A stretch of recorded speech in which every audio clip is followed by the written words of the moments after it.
Asan po ka to si Paundo? Gainar akong pumangita to niya. Kaya yung sweldo, ano po niya kuhaan do sa shop? Ako na po papangitaon niya. Kung problema na ko ning tawhan na kay sig-asa ra magsuroy-suroy. Na iyang mga sweldo, di niya panguhaon sa tindahan. Asa na po ka itong tawhan na?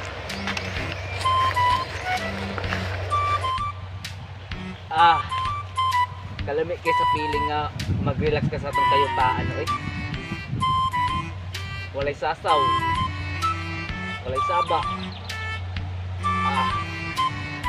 Kalami tayo ba? Parang buang Pahayay-hayahay ra diha. Ang ako kagahapon ako sa bumangita niya kayang yung sweldo pagbiyaan ra dito. Ang tawanan niya. Kalma. Bibi, kalma. Huwag mo na akong bigyan ng dahilan para tabihan ka. Kalma. Kalma bitaw karon. Kagahapon ako sa pangita nimo bakit kini imong mga sweldo? Uy, naman si Busing. Kagahapon ako sa pangita nimo. Naaramaday ka dire. Ang imo na mga sweldo tong miagis dito sa dahan biyaan man nimo tapok na dito ang daghana. Kagahapon daw sa pangita nimo naaramaday ka dire. Sweldo na sad. Naglisod pa galit kog hurot atong sweldo katong niagi. Karon sweldo na sad. Imo man ang haguan man nimo na. Imo man ang mga kuan dapat imo nang dawaton kay pilay gagalaw sig trabaho nya. Sige trabaho nya kuan di ka mo dawat og sweldo. Di ba mi ganahan na nang ina ka dapat mo trabaho ka mo dawat og sweldo. Nagpalayo na gani ko dire. Kaya naglisod ako hurot sa akong sweldo. Karon sweldo na sad. Ay,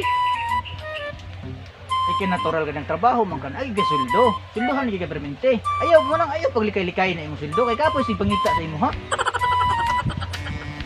ako gikapoy na kung tuyo-tuyo kani ba. Kaya akong kwarta naglisod ako hurot ito. Karon sweldo na po, di mo na pagugtag og sweldo. Abi nimo pa kundo. Ako imo kong amo. Nagtrabaho man ka sa ako. Dapat sweldohan ka na kong tarong. Mong ayaw paglikay-likay na imong sweldo kay daghan na kayo dito sa shop. Kapoy ba ako sig daladala na kay bugat kayo aran daghan na ba kayo na dito. Nya karon. Tago-tago ka kay di ka mo dawat og sweldo. Ayaw na iyana. Dapat nagtrabaho man ka. Mudawat ka sa akong sweldo. Di kay mo likay-likayan akong sweldo nga ihatag sa imo. Kapoy ba kasi pangita nimo? Ako bag. Hindi ka po yung nakuha ng kinabuhi Nagbasol ko na ikaw ako na amo kay pa ganin na hurot akong sweldo. Sweldo na sad. Kabalo makaasa kong gikan kagahapon. Nanto kong Switzerland o New Zealand, Japan. Kanang kwintas. Kabalo kaasa na ko na palit. Dito sa Japan. Natural. Deserve na mo na kay nagtrabaho man ka. Karon kay nasumuhan naman ko ani. Gidula ko ang bustoyo. Kay si bustoyo maglisod gapon. Ako boss. Sa tinunan na ilang. Grabe, nagyud kasumo ning mga lamion nga sudan.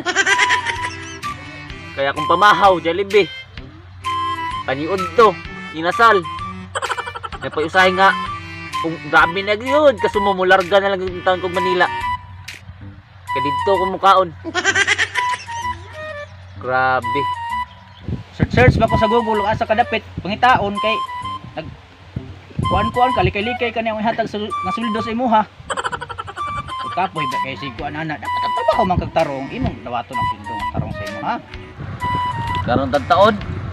Lapod ko'y flight karon kuan. Paingon Thailand. Kaya napag kong aeroplano, dito na lang ko manihapon. Deserve na mo na magkuan sa imong kagulingon, lipay-lipay sa imong kagulingon. Asa kadapit malipayon dito ka. Sige lang, amping lang dito sa imong asa kadapit mo adto nga nasod. Pag-amping lang dito. Karon gitagaan na pud ko nimong sildo. Tagaan na pud ko nimong problema, saan na pud na paghurutan ni?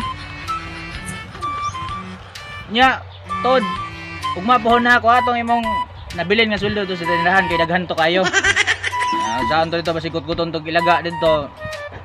Pang gamit to, imuha man tong sweldo, di mo tong ano ayo to pagbalibari. Ayo sa imong kuan ha. Flight.